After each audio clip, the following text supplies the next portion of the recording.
Good day mga kawais, welcome back to my video. Karon mga kawais na naputay topic no. Unsa man nga topic? Nga murag ako amo ko nahimutang god kung di na ako ni ma-share. So kung ako kabaloan dapat kamo pod, diba? Diyon to pwede nga unfair rin no. Share taong sinabalaan nato. So isa ni siya sa mga sikreto pod di ay.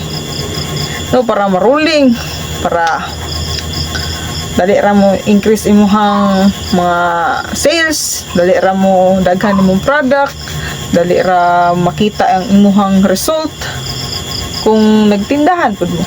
So mao ni siya ang always ninyong timanan.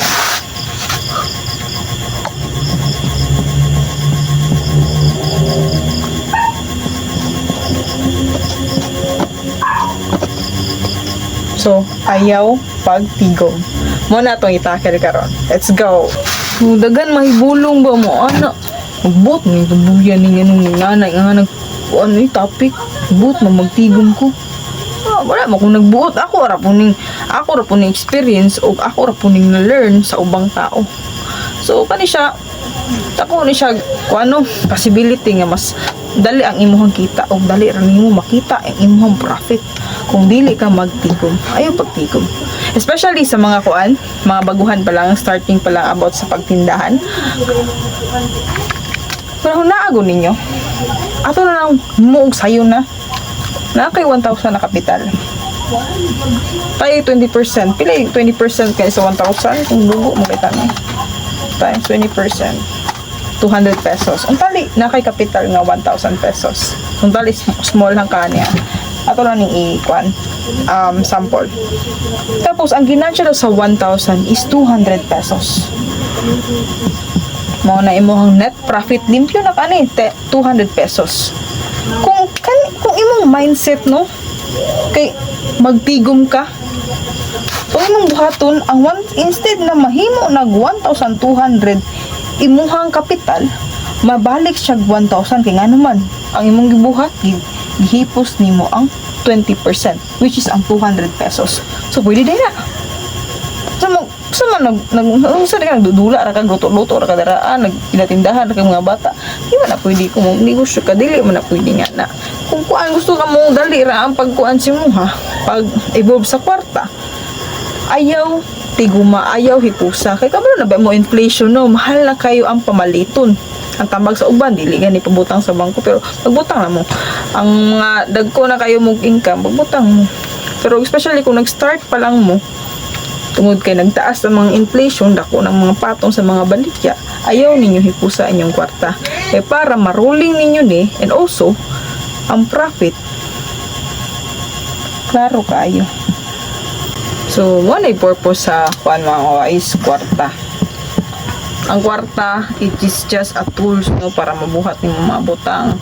Hatag bakag value sa others, mo render bakag services, or unsa pa nga mga trabaho nga maka-income ka, or may purpose sa money no, di na to ilabang money. But I think nga dili ka magtigom kay nga naman makawais no. Kanang ako man good makawais no, dili jud ako na gina-advise good nga magtigom kay nga naman, especially sa akong sarili.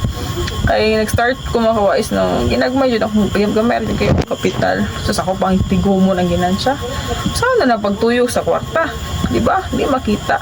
So kung mas maayo, labing maayo mga kawais nga, try ko din nyo, ayaw mong tigom. Ayaw po nyo gastusa ang yung ginansya sa way mga pulos na batang. Okay, nag-iingon na mag-reinvest ta. Ikay kung makakinansya lang kag 200, order ni ka sa Shopee. Kaya di ka mahimutang. Kung nagiginakuan po nga, padakpag mo na to ang psychological wallet na to. Di kita mga Pinoy mga kawais no, kaya naging one day millionaire, kumbaga. Dili mahimutang bag na kwarta sa pitaka. Ang kailangan dyan mo gasto kay pag naka may kwarta din makukot, kailangan gastuon good dili makuais, kailangan i-broad na to atong mind no, nga kailangan na atong wallet, ang psychological wallet na to is mas mudako pa jud, dili lang taman ani nga kwarta ay talik muhang psychological wallet na kailangan na ko 10,000 okay ko ana dili dapat more pa ana kay para da more na mo sud ang kwarta sa imo ha kay nga na So, putol-putol atong kuan mga kawais itong momentum marami na kay ibigay pero tindahan ganyan ni mamalit jud no. Salamat po tani mamalit.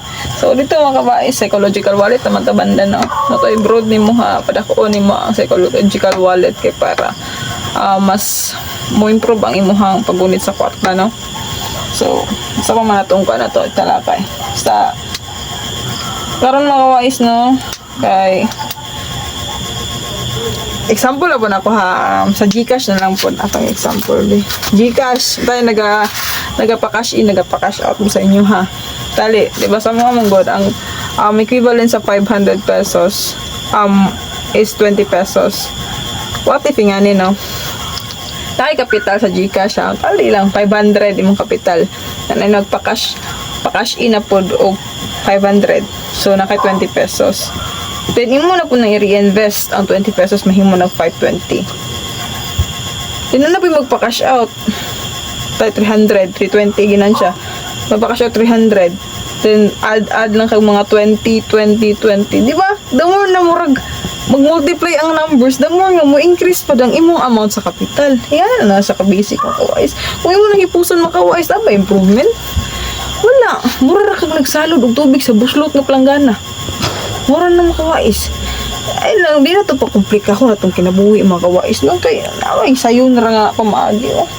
ayaw pagtigom ha kay daran tama na akong video mga kawais basta ayaw sa mo pagtigom ko labi na nag-start pa lang mo reinvest ha okay that's all mga kawais God bless us all